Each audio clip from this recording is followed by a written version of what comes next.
Bismillahirrahmanirrahim. Assalamualaikum warahmatullahi wabarakatuh. Ikhwan akhwat yang disayang Allah. Alhamdulillah wa syukurillah. Hari ini kita dipertemukan kembali di sepenggal acara Tausiah Pagi yang mudah-mudahan akan membuat kita semakin mampu menjadi hamba Allah yang layak mendapatkan ridhonya ya. Sekali lagi alhamdulillah, tidak lupa salam salawat kita lantunkan kepada kekasih kita Muhammad Rasulullah SAW beserta keluarga dan kerabatnya. Dan pagi ini seperti biasa tausiah pagi akan membuat kita semakin faham terhadap tergantung bahasannya ya, bersama Ustadz Abul Hidayat Sairoji yang sudah hadir berada di antara kita. Assalamualaikum warahmatullahi wabarakatuh, Ustaz. Waalaikumsalam warahmatullahi wabarakatuh. Alhamdulillah bisa memberi semangat dan mewarnai hari ini dengan isi yang mudah-mudahan membuat kami menjadi semakin mampu melangkah. Apa topik kita hari ini, Ustaz? Indahnya kasih sayang. Kalau kemarin itu ruhama itu ya kasih sayang. Tapi sekarang saya lanjutkan dengan indahnya kasih sayang. Indahnya kasih sayang, subhanallah, ikhwan akhwat. Kita semua tidak ada yang ragu dengan kasih sayang yang Allah berikan kepada kita. Pertanyaannya, apakah kita mampu juga berbagi setelah kita menikmati kasih dari Allah ini, apalagi di masa sekarang yang begitu rumit dan ribet. Mari kita simak apa yang disampaikan oleh Ustadz Abul Hidayah. Mudah-mudahan bisa menjadi bekal kita untuk melangkah. Silakan Ustadz. Assalamualaikum warahmatullahi wabarakatuh. Bismillahirrahmanirrahim. Wassalatu wassalamu ala rasulillah wa ala alihi wa sahbihi wa man tabi'ahum bi ihsanin ila yaumil qiyamah. Masya Allahu kan wa ma lam yasha lam yakun la haula wa la quwata illa billah. Qala Allah ta'ala fil Qur'anil Karim, a'udzu billahi minasy syaithanir rajim. Innamal mu'minuna ikhwatun fa aslihu baina akhwaikum wattaqullaha la'allakum turhamun. Shadaqallahul azim. Ma'asyiral muslimin ayyuhal ikhwah rahimakumullah.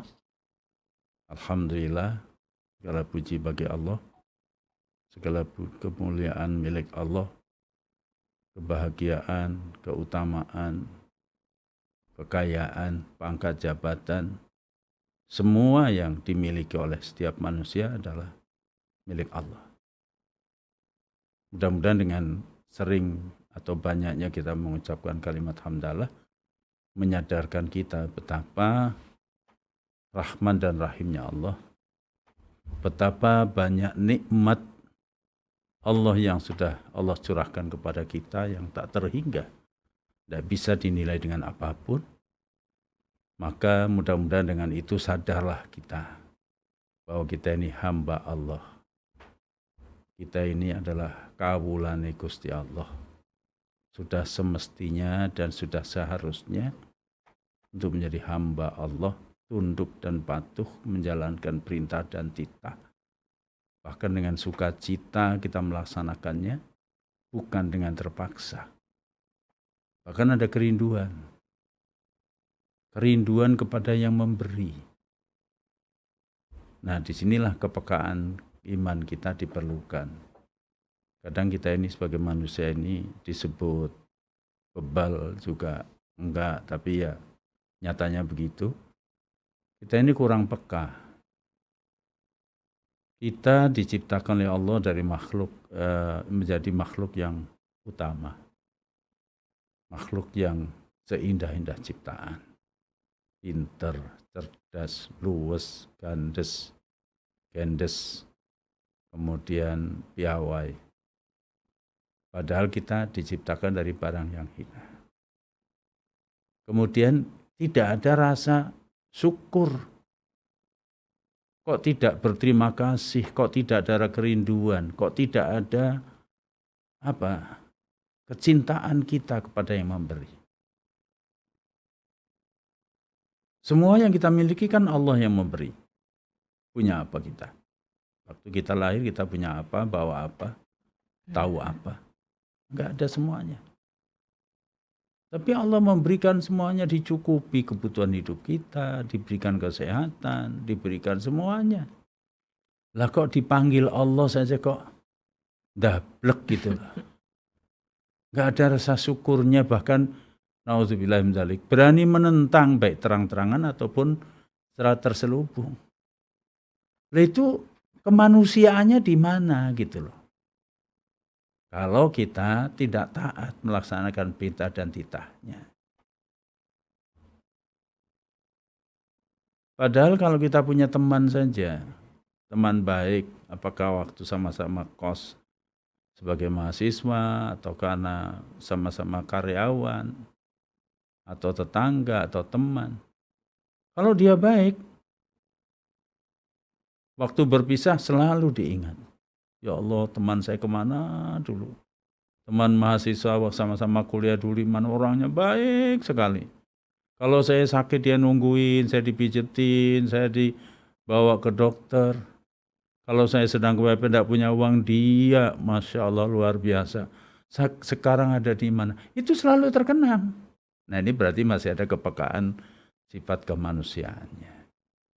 Nah ini kalau kepada Allah, Allah memberikan segalanya kepada kita. Menciptakan kita seindah-indah ciptaan, diberikan kita rezeki, diberikan kita kesehatan.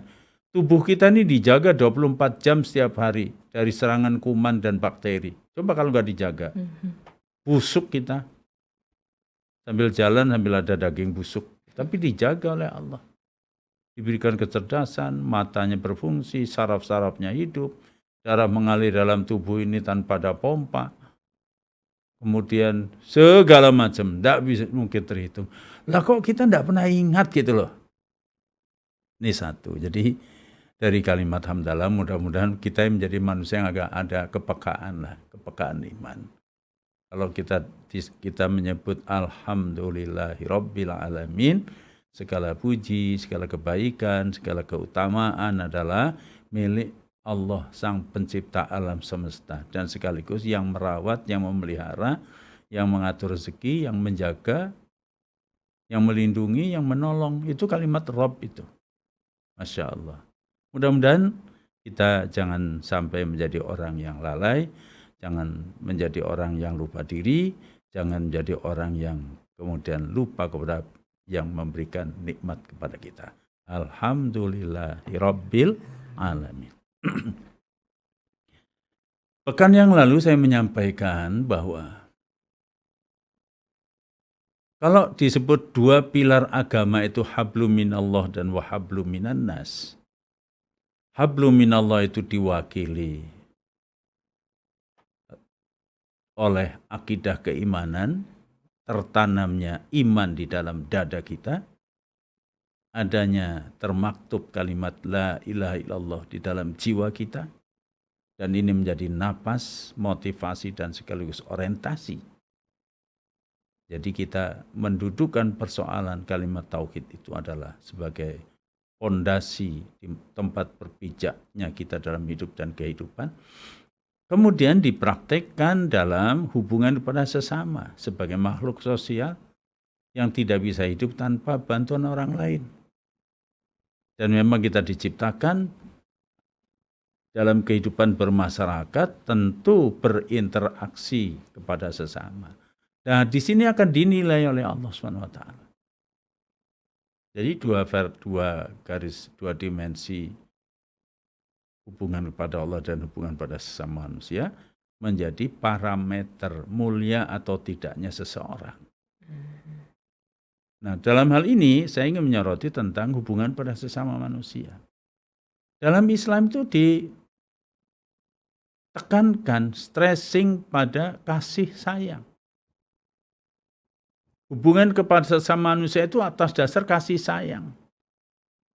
Karena saling mencintai. Kemarin sudah saya ungkapkan tentang hadis qudsi yang melengkapi dari tafsir surat Al-Hujurat ayat 7, ayat 10. Allah berfirman seperti ayat yang saya baca tadi, a'udzubillahi minasyaitonirrajim. Innamal mu'minuna ikhwatun fa aslihu baina akhwaikum wattaqullaha la'alakum turhamun. Hanya saja orang-orang beriman itu bersaudara. Maka perbaikilah interaksi di antara kalian. Takwalah kepada Allah agar kamu mendapatkan rahmat dari Allah. Jadi berinteraksi di sini diperintahkan fa'aslihu dengan kebaikan, keutamaan. Ada 5 kemarin disebutkan. Ya. Dalam hadis Bukhari yang diriwayatkan Abu Hurairah, berkali-kali saya uraikan di sini, bahwa di antara 7 golongan yang nanti pada hari kiamat akan mendapat naungan istimewa dari Allah. Dikala tidak ada naungan, di antara 7 golongan itu adalah warajulani tahabba fillah ijtama'a alaihi wa tafarraqa alaihi. 2 orang yang bersahabat, bersaudara, bermasyarakat, tapi mereka bersahabat, bermasyarakat, berbuat kebaikan, itu dia lakukan karena Allah. Bukan karena yang lain. Jadi itu kemurnian hati seseorang kalau apa yang kita lakukan itu berangkat karena Allah. Dan berorientasi kepada Allah. Jadi motivasi dan orientasinya dari dan untuk Allah. Tidak ada ikhlas lebih dari itu. Artinya tanpa pamrih. Dia betul-betul tulus ikhlas. Sebagai wujud pengabdian dia kepada Allah. Tapi dia aplikasikan dalam kehidupan menebar kasih sayang kepada sesama. Nah, ini yang oleh Rasulullah disebut 7 golongan, diantaranya 2 orang yang bersahabat, 2 orang bersaudara, 2 orang berinteraksi, 2 orang yang bermasyarakat, tapi dia lakukan semua itu karena Allah dan dipersembahkan kepada Allah. Tentu saja fa'aslihu baina akhwaikum. Dia lakukan dengan penuh kebaikan, keutamaan, jauh daripada keburukan.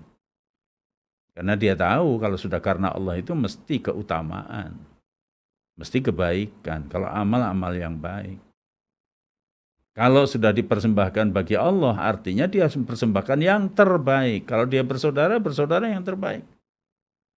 Tanpa embel-embel, rame ing gawe, sepi ing pamrih. Itu yang disebut ketulusan yang luar biasa. Maka penjelasan dari surat Al-Hujurat ayat 7, kemudian hadis yang diriwayatkan Imam Bukhari, dan kemudian dilengkapi dengan hadis qudsi di mana Rasulullah bersabda, beliau mengatakan, Allah Subhanahu wa taala berfirman bahwa haqqat mahabbati lil mutahabbina fiyya. Aku tetapkan atau ketetapanku, aku tetap kecintaanku kepada orang yang saling mencintai, saling menyayangi. Ya Allah, menyayanginya itu juga karena Allah, bukan karena pamrih. Bisa dibayangkan kalau hidup itu saling kasih sayang, berinteraksi karena kasih sayang. Masyarakat yang tahabbun di antara mereka, mahabbah. Indah sekali. Jauh dari pertikaian, jauh dari hasad, jauh dari dengki. Kalau bicara kasih sayang kan gambarannya sosok seorang ibu, karena tidak ada yang lebih dari itu. Kecuali ibu yang geblek ya, ada juga ibu yang nggak benar. Anaknya dibuang apa nggak geblek itu namanya. Nggak mau menyusui anaknya, itu bukan. Nggak tahu itu setan mana itu yang nongkrong di kepalanya. Tapi kalau ibu yang murni sebagai seorang ibu, oh Masya Allah, itu cermin kasih sayang tiada tara. Luar biasa, dia rela bangun malam, begadang karena anaknya bangun di waktu malam. Pipis anaknya dengan sukacita, dia ganti popoknya, dia ganti kainnya. Rewel, maka dia bangun malam. Apalagi kalau anaknya sakit, rasanya ingin memindahkan penyakitnya pada dirinya. Coba, ibu itu kasih sayang luar biasa. Makanya walaupun dia repot, dia capek, dia payah, bahkan dieei, dipipisi, tapi karena kasih sayang dasarnya, ya Allah, aduh anakku ini, ya Allah, pipis lagi. Itu kan kalimatnya kalimat, Masya Allah, Luar biasa itu. Dipipis, pipis lagi ini. Coba. Itu karena kasih sayang. Jadi kalau kasih sayang itu semua menjadi indah. Yang payah pun menjadi mudah, menjadi senang. Apalagi kalau kebaikan, susah payah begitu, bayinya mulai bisa berkomunikasi, matanya berbinar-binar melihatnya, bibirnya tersenyum, wah dengar suaranya, itu rasanya bahagia jadi orang tua. Apalagi ibu, susah payahnya hilang. Ketika dia mengandung 9 bulan, dalendol ketelo mentah, kata orang Jawa, weteng jendol di sini, bocah 9 bulan. Ya Allah, ini kaum laki-laki nih yang suka belagu. Praktek itu, kasih batu 2 kilo, 3 kilo di perutnya. 9 bulan, coba. Supaya menghayati bagaimana beban susah payahnya seorang istri, seorang ibu. Kemudian yang suka marah-marah tuh, suami marah-marah, taunya nuntut melulu. Coba tuh suruh ngomong bayi, ngomong anaknya, nggak usah lama-lama, sehari aja dari pagi sama sore. Mencret dia, stres. Tapi ibu ini berbulan-bulan digendongnya, di tengah kesibukan luar biasa. Itulah cermin daripada kasih sayang. Jadi kalau kasih sayang ini ada pada kita masing-masing, lil mutahabbina fiyya, saling menyayangi di antara kita dalam kehidupan. Ya Allah, Masya Allah. Jauh daripada bencana, jauh dari mana-mana petaka, jauh daripada gendro dan kehebohan. Yang ada cuma kasih sayang. Berjumpa, assalamualaikum, waalaikumsalam. Coba. Mudah-mudahan Anda sehat, ya selamat, sejahtera, berkah, rahmat. Mudah-mudahan Anda pun begitu, ya Allah. Coba, baru ketemu aja sudah. Kemudian senyum ditampilkan, membuat suasana hati menjadi dingin, bahagia, dibalas senyuman itu dengan senyuman yang tulus. Ya Allah, kalau ini ada pada kita, baik yang memimpin maupun yang dipimpin, baik tetangga, jabat, atasan pada bawahannya, bawahan sesama karyawan, saling lil mutahabina, saling tahabun. Mereka saling mencintai, saling menyayangi. Masya Allah. Tidak ada seindah itu. Kemudian lil mutawasilin, saling bersilaturahim. Bersilaturahim itu bukan sekadar datang mengunjungi, bukan, tapi menyambung rasa kasih sayang. Apa-apa yang bisa menjadikan orang menjadi tambah akrab, tambah erat, membahagiakan orang lain. Maka kalau kita berkunjung, kalau kita memang mampu, kita bawa cindera hati, bukan cindera mata lagi, cindera hati. Sebagai kenang-kenangan. Nanti dibalas lagi, dan seterusnya. Ya Allah, indah sekali hidup ini. Yang menjual juga tidak mengeksploitir pembeli, yang pembeli juga tidak merong penjual. Dia sudah mengerti. Jadi indah sekali. Demikian juga yang memimpin dan yang dipimpin. Jadi menyambung silaturahim. Kalau jauh tidak bertemu, dia rindu, ada kerinduan. Kemudian diam-diam dilantunkan doa. Ya Allah, lindungi saudaraku yang jauh di sana. Lama saya tidak ketemu. Rindu rasanya karena Allah. Mudah-mudahan berkah, mudah-mudahan dimudahkan urusannya, mudah-mudahan dipanjangkan umurnya. Orang yang didoakan aja nggak tahu. Itulah kasih sayang yang tulus tanpa pamrih. Ini yang menyambung silaturahim itu begitu. Yang di sana pun kalau ingat dia mendoakan. Aduh, aku ingat temanku, sahabatku, mungkin lagi sibuk, dilantunkan doa. Masya Allah, ini saling mendoakan, saling menyambung silaturahim, saling lil mutanasihin, saling menasihati. Kalau lihat saudaranya salah, Mas, itu nggak boleh, Mas, dilarang. Oh iya, nggak boleh, iya. Dalam hadis mengatakan begini, ya sudah. Matur nuwun, terima kasih. Ya Allah, waktunya sholat, Mas sholatnya, Mbak sholat, kita sholat dulu baru nanti kita. Begitulah indahnya. Kenapa dia mau menasihati? Karena care dan peduli. Dia tidak ingin dimonopoli itu pahala dari Allah, kebaikan itu dimonopoli. Tapi dia ingin pahala saudaraku, temanku, sahabatku, tetanggaku itu juga mendapatkan pahala seperti yang aku lakukan. Saya tidak ingin selamat sendiri, masuk surga sendiri, tapi temanku, sahabatku, tetanggaku juga masuk ke dalam surga. Maka kalau dia salah, aku ingatkan. Ya Allah, coba kalau cuek, bodoh amat. Itu temannya gimana? Bodoh amat, emang gua pikirin. Nah, itu bahasa individualistis, itu ego. Mestinya tuh saudaramu gimana? Oh iya ya, kenapa ya? Tuh, itu ada pedulinya. Kasihan dia. Jangan-jangan dia sakit, nggak ada yang ngurus, nggak punya uang. Coba ayo kita tengok. Tuh, karena kasih sayang. Kemudian lil mutazawirin, saling mengunjungi. Lamo kita ndak besuwo ini. Cemano kita nih pergi sana, yuk rame-rame pergi sana silaturahim. Ya Allah, ketemu, sahabat, assalamualaikum, waalaikumsalam.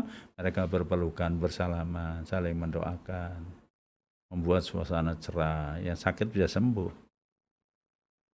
Kemudian lil mutabadzilin, yang kelima adalah saling memberi hadiah, cindera mata, cindera hati, minimal saling mendoakan. Inilah indahnya kasih sayang. Dan ini praktek oleh baginda Nabi sebagai contoh. Beliau amat sangat penyantun dan penyayang. Apalagi kalau buah hati permata jiwanya, cucu-cucunya itu. Sampai beliau sholat pun datang Hasan dan Husain gelayut. Bahkan dijadikan kuda-kudaan kakeknya. Ditunggu sampai puas bangun dari sujud itu. Karena kasih sayang. Dipeluk dan dicium. Masya Allah. Sahabat ada yang komentar melihat Rasulullah mencium cucu-cucunya. Ya Rasulullah, lah kok saya ini punya anak 10, tapi belum pernah saya mencium anak-anak saya. Wah, kebangetan gue. Orang yang tidak punya kasih sayang tidak akan disayangi oleh Allah. Jadi kasih sayang itu sendiri selain indah, melahirkan kecintaan dan kasih sayang Allah kepada kita. Nah, kalau ini kita praktekkan dalam kehidupan, dan ini menjadi satu keharusan. Bahkan di dalam surat Ali Imran ayat 103, itu menjadi persyaratan.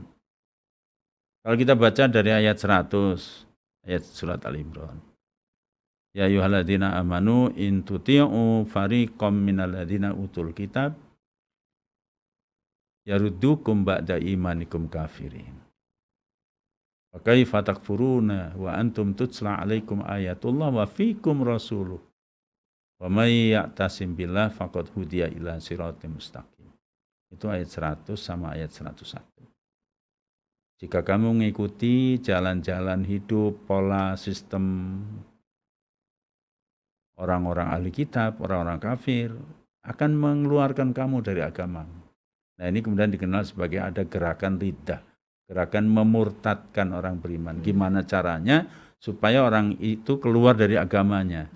Keluar agama secara formal tentu dia katakan saya keluar dari Islam, saya murtad, saya tidak percaya Quran, tidak percaya lagi Rasul. Itu murtad secara formal, pindah agama. Tapi yang secara tidak langsung, bahwa dia mulai sedikit-sedikit meninggalkan agama. Salam udah nggak mau lagi, sholat sudah semaunya, lama-lama nggak sholat. Waktu puasa ya nggak puasa. Nah, itu sama. Nah, pola-pola ini dibuat dengan sebuah sistem yang disebut serbuan budaya, serbuan pemikiran, sehingga orang-orang beragama itu keluar dari agamanya, tidak melaksanakan. Pasti dia akan mengembalikan kamu menjadi orang-orang murtad. Walaupun ditanya, bagaimana kamu bisa keluar dari agama? Padahal kamu dibacakan kepada kamu ayat-ayat Allah. Wa fikum Rasulullah. Ada di tengah-tengah kamu utusan Allah. Kok bisa kamu begitu? Nah, kemudian wa may ya'tasim billah faqad hudiya ila siratal mustaqim. Maka siapa yang berpegang teguh pada agama Allah, insya Allah itulah yang akan mendapat petunjuk jalan yang benar. Nah, caranya bagaimana? Ya tadi, istiqomah memegang teguh agamanya. Supaya kita bebas dari gerakan riddah. Kemudian itu disambung dengan ayat 102, ya ayyuhalladzina amanu taqullaha haqqa tuqatih wala tamutunna illa wa antum muslimun. Karenanya hendaklah kamu orang-orang beriman bertakwa dengan takwa yang sebenar-benarnya, bukan etok-etok, bukan formalitas, benar-benar bertakwa dari hati, lubuk hati yang paling dalam. Takut pada Allah, menjalankan perintah dan titah Allah, meninggalkan apa yang dilarang. Yakin adanya hari pembalasan dan seterusnya. Dari lubuk hati yang paling dalam terpatri keimanan itu. Dan jangan kamu mati kecuali kamu dalam keadaan muslim. Artinya apa? Perjuangan untuk mendapatkan mati dalam keadaan husnul khotimah, dalam keadaan sebagai orang muslim, orang beriman, itu dengan perjuangan. Tidak bisa tanpa perjuangan. Nah itu sarananya antara lain supaya kita tetap istiqomah, tidak terkena golongan mukridah yang memurtadkan kita, dan berpegang teguh pada kalimat Allah, bertakwa dengan takwa yang sebenarnya, dan mati dalam keadaan muslim.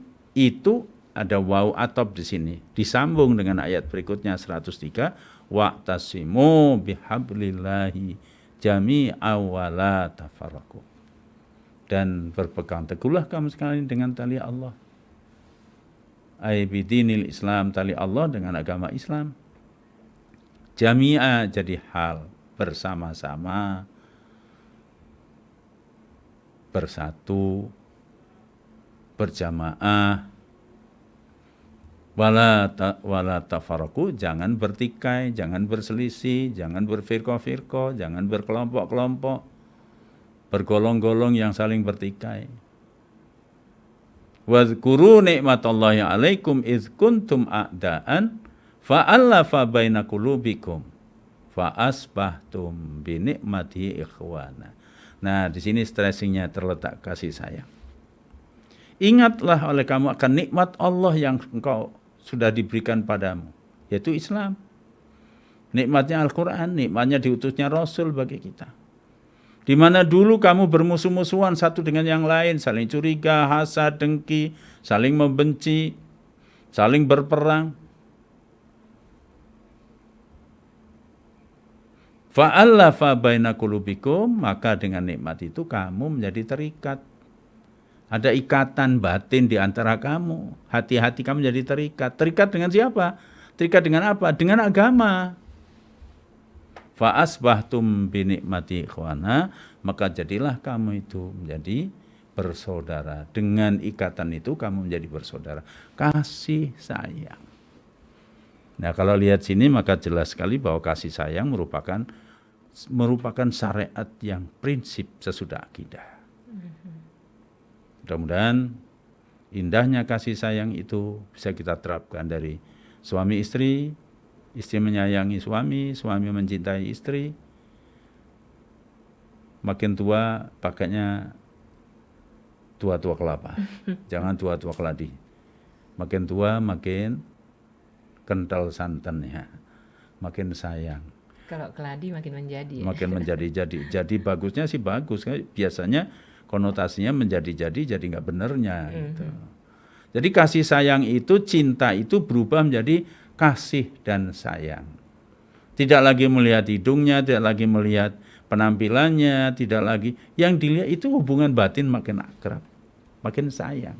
Kalau udah sayang itu ukurannya bukan dimensinya, bukan dimensi materi lagi, bukan fisik lagi, tapi kasih sayang.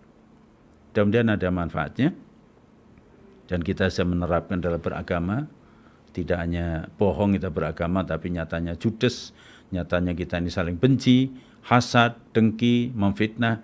Kalau itu ngaku orang beragama, padahal isinya adalah bohong semata-mata. Wallahu a'lam bishawab. Masya Allah. Jadi, ikhwan akhwat, kalau mungkin kita bisa mencintai hamba-hamba Allah yang juga mencintainya, mengasihinya. Tapi yang lebih keren lagi Ustadz, kalau kita bisa mengasihi hamba-hamba Allah yang membuat kita terluka. Tidak mudah, tapi itulah. Baik, sebelum kita lanjut ke pertanyaan yang sudah dikirim, kita jeda sejenak, memberi kesempatan untuk yang mungkin mau melakukan sesuatu. Tetap bersama Rasil untuk Islam yang satu.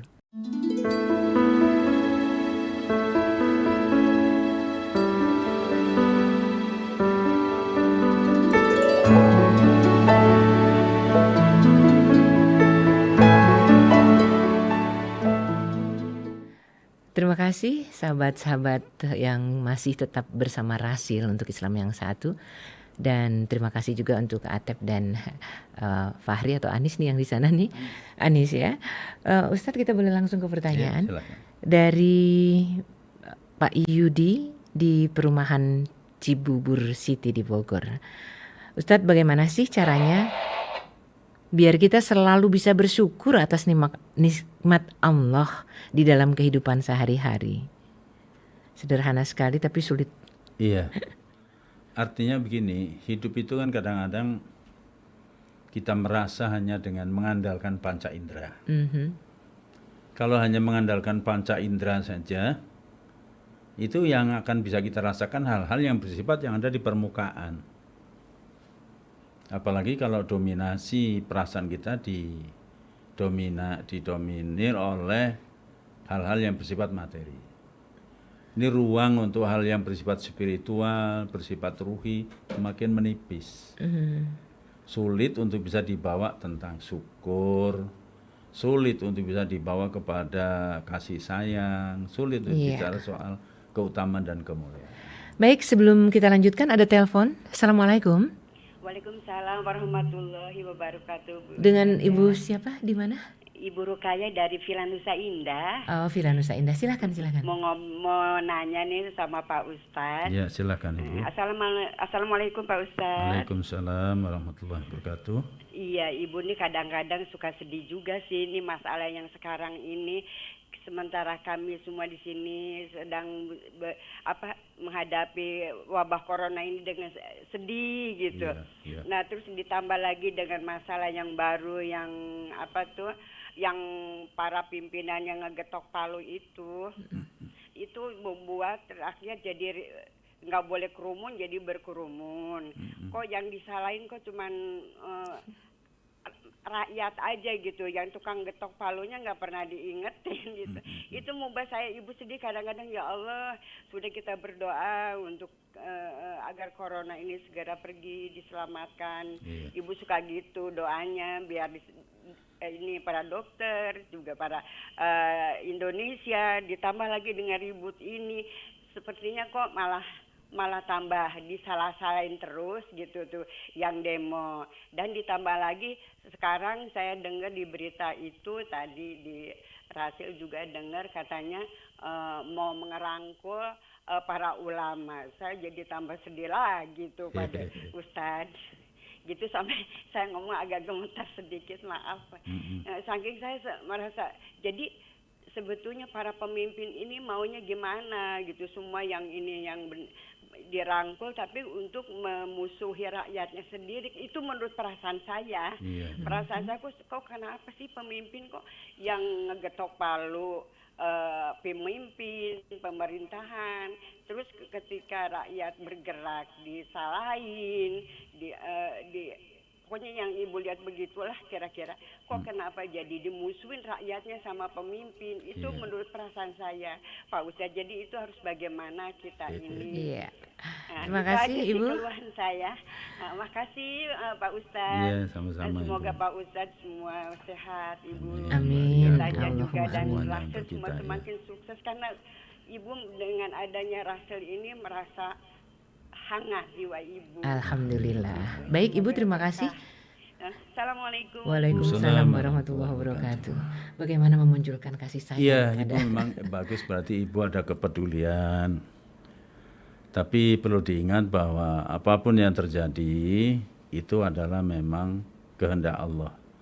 Tidak ada sesuatu yang terjadi melainkan dengan izin Allah. Dan apa makna di balik itu? Ujian buat kita semua. Ujian buat para pemimpin. Para pemimpin diuji dengan kepemimpinannya. Dia dulu janji untuk rakyat, untuk wong cilik segala macam. Itu janji dia. Nah sekarang diuji, coba sekarang nongkrong di atas. Apakah betul memikiri rakyat kecil atau tidak? Nah itu ujian pada dia. Ujian kualitas, walaupun nongkrong di atas, punya pangkat tinggi dan sebagainya, tapi kalau kualitasnya di mata Allah rendah, karena dia tidak konsekuen sesuai dengan janjinya, dan bahwa dia diangkat jadi pemimpin atau juga digaji oleh keringat rakyat, kemudian dia salah gunakan, ya itu nanti dia urusannya tanggung jawab di hadapan Allah SWT. Jadi semua kita sedang diuji dalam hal seperti ini. Maka saya menjadi teringat satu sabda Rasulullah SAW. Rasulullah dalam hadis yang diriwayatkan oleh Abu Daud, beliau mengatakan, wa idza aradallahu biqaumin khaira walla amrahumul hukama wa ja'alal mala indal askhiya. Wa idza aradallahu biqaumin syarran walla amrahumus sufaha wa ja'alal mala indal bukhala. Kalau Allah berkehendak baik terhadap satu kaum, artinya apa? Memang kaum itu ingin baik, maka Allah berkehendak baik pada satu kaum. Maka indikasinya adalah akan terangkat yang mengurusi urusan mereka adalah pemimpin yang bijak bestari.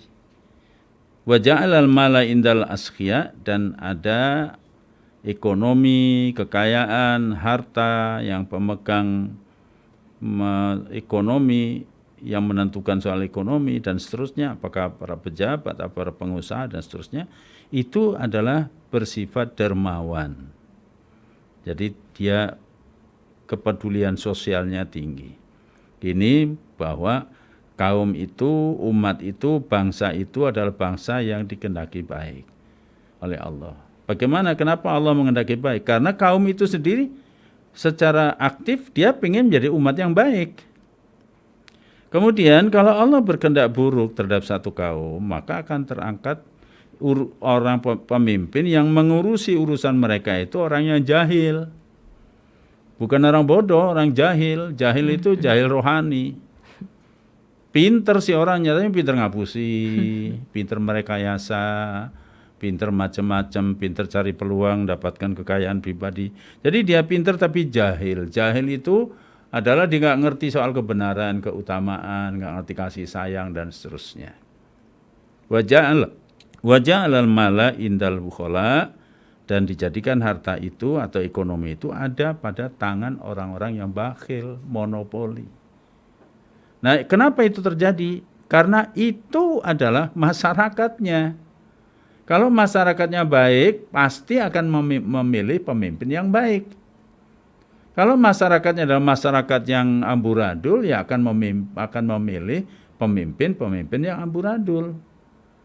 Pemimpin yang serakah, tentu dia akan menentukan kebijakan adalah yang kira-kira mendapatkan keuntungan sesuai dengan selera rakyat yang memilih. Nah, bagaimana itu terjadi? Ya, ini ujian buat kita. Maka adanya corona COVID-19 ini sebenarnya ujian buat kita agar kita sadar ternyata barangkali ini teguran, kita masih banyak salah, teguran untuk para pemimpin, teguran untuk rakyatnya dan seterusnya. Tapi insya Allah mudah-mudahan ujian ini segera berlalu. Kita harus bagaimana? Kita harus tetap sabar. Kita doakan pemimpin-pemimpin kita mudah-mudahan dapat hidayah. Amin. Allahumma. Kalau itu masih juga terjadi juga ya sabar, tapi kan tidak akan selamanya. Segelap-gelap malam toh secercah bintang masih bersinar. Kalau hari mendung, gelap, esok mentari akan muncul juga. Habis gelap, terbitlah terang. Mudah-mudahan selalu kita berdoa saja Bu, mudah-mudahan kita diberikan kesabaran dan bangsa Indonesia segera ada kesadaran itu sehingga membangun bangsa ini bagaimana bangsa yang satu, bangsa yang utuh, bangsa yang maju. Kita doakan para pemimpin mudah-mudahan dia diberikan keinsafan. Amin. Allahumma amin. Insya Allah jangan pernah lelah berharap, jangan pernah berhenti berdoa ya, kita semua. Bukan hanya ibu tadi yang kecewa, kayaknya banyak di antara kita yang memiliki perasaan sama. Mari kita bersama-sama mohon kepada Allah agar sesuatu yang kita cemaskan tidak perlu terjadi. Ustadz yang berikutnya, tadi Ustadz bicara tentang tulus itu membuat kita rame ing gawe, sepi ing pamrih. Tentu hanya bisa dilakukan saat kita sudah benar-benar mengasihi Allah dan bersyukur atas karunia anugerah kehidupan yang diberikan.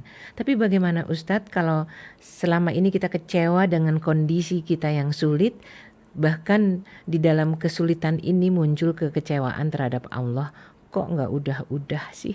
Saya jadi merasa takut bahwa ini adalah bentuk dari tidak berterima kasih pada kasih sayang yang tadi Ustadz sampaikan. Bagaimana mengatasi kesulitan tapi tetap bisa bersyukur, Ustadz? Mohon petunjuknya. Iya. Terima kasih. Di antara kesulitan masih jauh lebih banyak yang kemudahannya. Tapi nggak terasa biasanya. Cuma nggak terasa. Biasanya kita kalau sehatnya 70 tahun, kemudian sakitnya baru seminggu, kita udah keluh kesah. Kalau dikala uangnya banyak, kita nggak merasa bahwa itu adalah kasih sayang Allah. Tapi ketika uangnya kurang sedikit, kita merasa tersiksa. Nah, di sini memang diperlukan keimanan kita. Dan kita yakin, setiap hari kita baca sifat Allah Ar-Rahman dan Ar-Rahim berapa kali. Iya. Surat Fatihah kan Bismillahirrahmanirrahim. Kelanjutannya Alhamdulillahirrahmanirrahim Ar-Rahman Ar-Rahim. Allah itu maha pengasih dan maha penyayang. Pengasih dan penyayang. Itu harus jadi keyakinan. Huwar-Rahmanur Rahim itu sifat Allah. Kita sebagai orang beriman tidak hanya mengatakan saya beriman pada Allah. Bukan, yakin bahwa Allah itu punya satu iman, punya sifat pengasih dan penyayang. Dan kasih sayang Allah itu jauh melampaui kasih sayang manusia. Itu kan ada riwayat mengatakan ketika terjadi ada tahanan perang, kemudian seorang ibu tiba-tiba menemukan anaknya, mungkin tercecer pada waktu perang dan sebagainya. Begitu ketemu anaknya, kayak apa tuh bisa bayangkan seorang ibu ketemu anak yang masih kecil, kemudian bertemu dalam sebagai sama-sama tahanan. Anak kecil terbawa oleh, ya tercecer lah begitu. Itu luar biasa, Masya Allah. Tentu didekapnya, digendongnya, diciuminya, disusuinya. Rasulullah mengajarkan para sahabat, coba kamu lihat tuh, betapa kasih sayang ibu. Ada nggak kasih sayang yang melampaui atau yang melebihi dari kasih sayang ibu pada anaknya? Sahabat selalu mengatakan Allahu wa Rasuluhu alam. Karena memang pertanyaan Rasul itu tidak dijawab. Itu merupakan suatu metodologi pengajaran bagi yang mendengarkan. Lalu Rasulullah mengatakan bahwa kasih sayang Allah jauh melampaui kasih sayang ibu kepada anaknya.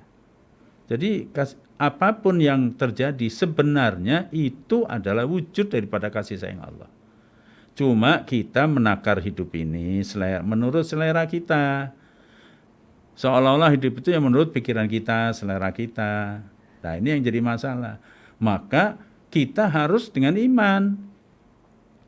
Kalau merasa hanya dengan panca indera, saya bilang, mungkin yang kita rasakan yang di permukaan, soal uang, soal senang, perut kenyang, banyak uang, itu disebutnya bahagia, itu kasih sayang Allah. Tapi kalau kita sakit umpamanya, hanya dirasakan dengan perasaan sakit, ya Allah kenapa saya sakit? Padahal di balik sakit itu Allah limpahkan pahala, kasih sayang Allah, ampunan. Toh nanti Allah yang menyembuhkan, kemudian dipulihkan kembali kesehatannya. Nah itu kadang-kadang kita yang kurang sabar. Jadi memang harus sabar melihat hikmah di balik fenomena dan peristiwa. Dalam Al-Quran juga disebutkan asa antukrihu syai'a wa huwa khairul lakum. Wa asa an tuhibbu syai'a wa huwa syarrul lakum. Bisa jadi apa yang kau benci, yang kau tidak sukai, seperti yang sekarang ada corona, ada pejabat yang bertingkah, yang macam-macam, ekonomi susah, itu terjadi. Padahal Allah berkehendak baik di balik itu. Dan sebaliknya, yang kau sukai, yang kau anggap baik, bisa jadi di balik itu ada keburukan. Jadi kita harus pasrah total kepada Allah dan meyakini bahwa segala sesuatu sudah diatur oleh Allah dalam koridor Rahman dan Rahimnya Allah SWT. Maka kita harus selalu berprasangka baik. Bagaimana supaya kita bersyukur? Kalau kita bersyukur lihatnya ke bawah, jangan lihat ke atas. Kalau kita punyanya motor, ya jangan berhayal atau lihat orang yang naik mobil. Lihatlah orang yang bersepeda. Alhamdulillah, walaupun saya naik motor begini masih mending daripada sepeda, jadi saya nggak goes lagi. Yang punya sepeda lihatnya jangan motor dan mobil, tapi lihat orang jalan kaki. Alhamdulillah saya masih bisa punya sepeda.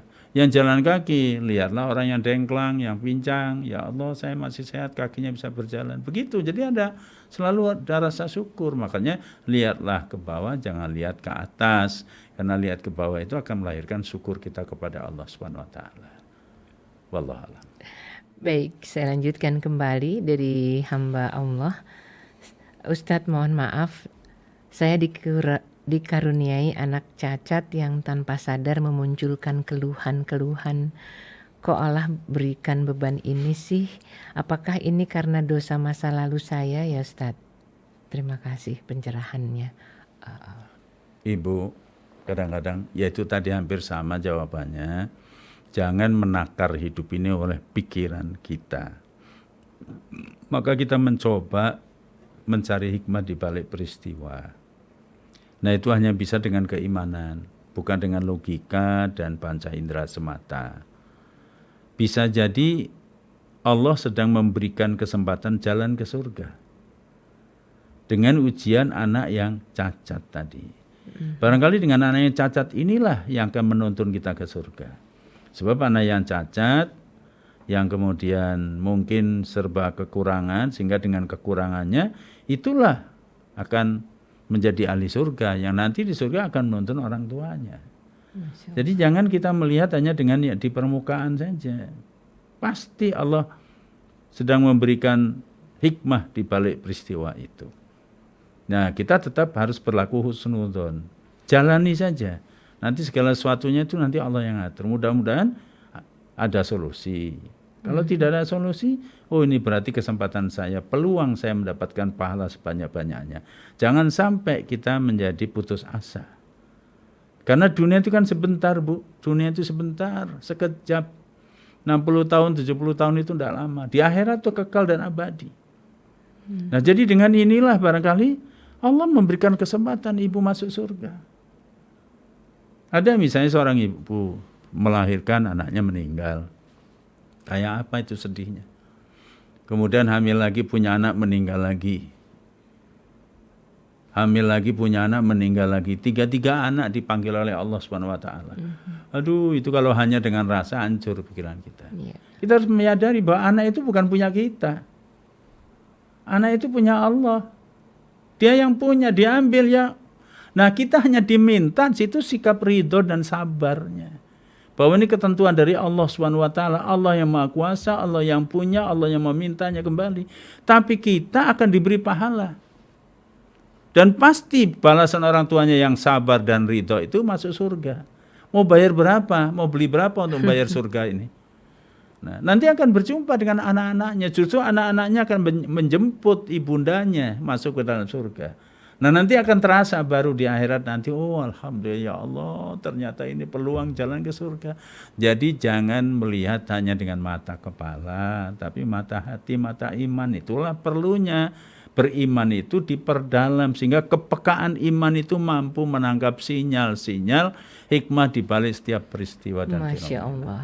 Jadi wahai ibunda yang dititipi Allah, buah hati yang membuat kita harus lebih banyak lagi meluangkan waktu, pikiran, tenaga dan apapun untuk buah hati kita yang dalam kondisi berkebutuhan khusus atau cacat tadi. Insya Allah ya, apa yang Ustadz Abul Hidayah sampaikan jadi hiburan untuk melumerkan rasa kecewa dan kelelahan kita. Bisa jadi nih yang berikutnya yang terakhir Ustadz. Kasih sayang ibu tiada batasnya. Tadi Ustadz bilang, saya cemas nih Ustadz, karena sementara pada ibu saya kurang tahu diri, masih suka nyalah-nyalahin atau masih suka membuatnya kecewa. Karena maaf, kelakuan ibu yang memang kasar banget dan suka membanding-bandingkan dengan orang lain. Apa yang harus saya lakukan Ustadz? Sabar sudah saya lakukan Ustadz, tapi tetap pada posisi masih nyalahin ibu. Maaf, terima kasih. Iya, jangan orang salah kita ikut salah. Jangan keburukan itu dibalas dengan keburukan. bahwa itu orang tua salah, kita dengan kasih sayang ingin meluruskan, karena setiap perbuatan salah itu berisiko. Bagaimana caranya? Dengan cara yang baik. Niat yang baik hanya akan berhasil dengan baik kalau caranya baik. Jadi bukan dilawan dengan cara-cara yang tidak baik, tapi kita doakan, kita tetap santun. Posisi kita tetap sebagai seorang anak, walaupun dimarahin, posisi kita sebagai anak. Jangan sampai membentak, jangan sampai melukai hatinya. Kita sampaikan, Bu, jangan begitu Bu, saya ini berikanlah alasan. Tapi yang tidak kalah pentingnya adalah tetap berbakti dan berdoa untuk kedua orang tuanya. Jadi jangan karena mentang-mentang orang tua terus kita lawan, kita labrak, kita apalagi kita ungkit-ungkit. Tidak bisa, karena jasa orang tua itu tidak ternilai, tidak akan bisa dinilai. Kita ini terwujud dari orang tua, darah daging kita itu dari lahir dari orang tua. Kita hidup dari air susu ibu kita dan seterusnya. Jadi nggak akan mungkin bisa dibayar dengan apapun. Makanya ada unen-unen Jawa mengatakan panggula wontai bapa biyung iku potang kang ora pitung. Kang ora lunas disauri selawase urip. Pinyauri mung bekti lan mituhu dawuhe. Ngerti enggak? Artinya begini. Perawatan ibu kepada kita, pemeliharaan ibu pada kita itu hitungan yang tidak bisa dihitung. Utang, kalau disebut utang yang nggak akan dapat terhitung, nggak akan bisa dibayar dengan apapun. Dibayar dengan apapun, seluruh kekayaan kita berikan belum terhitung itu. Nah, bagaimana membalasnya? Hanya dengan cara kita berbakti pada keduanya. Dan insya Allah kalau kita diuji oleh seorang anak, diuji dengan kedua orang tuanya begitu, berarti sebenarnya Allah sedang memberikan kesempatan kita untuk berbuat baik pada orang tua kita dalam keadaan seperti itu. Karena pahalanya beda. Orang yang kita silaturahim dengan orang yang tidak pernah menyambung silaturahim. Kan nggak enak itu. Kalau silaturahim pada orang yang sering silaturahim, enak, biasa itu. Memberi pada orang bakhil yang tidak pernah memberi. Nah, itu tidak mudah. Jadi kita ingin berbuat baik pada orang yang kita rasakan kurang baik. Padahal jasa ibu itu sudah lebih dari baik. Jadi tetap berlaku sopan, berlaku santun, kasih sayang dasarnya bukan karena emosi. Dan kita doakan, bagaimanalah kita cari celahnya supaya orang tua menjadi luruh dan baik pada kita. Maaf Ustadz, masih ada satu lagi yang tertinggal nih untuk Ibu Nia. Assalamualaikum Ustadz. Waalaikumsalam warahmatullahi wabarakatuh. Saya punya adik yang sudah sama-sama dewasa dan berumah tangga. Tapi kalau berkunjung ke rumah saya kurang serg deh. Habis suami istri gak mau sholat, selalu berantakin rumah dan tidak segala sesuatunya minta diladenin. Sedangkan saya pekerjaannya menjahit sehari-hari sibuk. Kalau dikasih nasihat nggak mau terima. Dan saya lebih memilih memendam perasaan. Tapi saya sayang dengan dua putra-putrinya. Saya harus gimana dong Ustadz? Iya, lagi-lagi sabar melihat sesuatu yang tidak cocok. Memang ujian itu kontras dengan selera kita. Kalau adiknya itu baik, adiknya itu kalau datang bawa apa-apa, adiknya itu sopan, ya itu bukan ujian itu mah. Tapi ujian itu kontras dengan selera kita, dengan keinginan kita. Nah, di sini diperlukan. Kalau sifat misalnya nggak serak di hati itu ya manusiawi. Kita juga kalau diperlakukan orang nggak benar, kadang-kadang. Tapi justru kita manage perasaan kita itu. Jangan sampai menjadi benci. Satu. Yang kedua, kalau memang kita sayang kepada dia, kita nasihati, kita ingatkan, kita ajak sholat.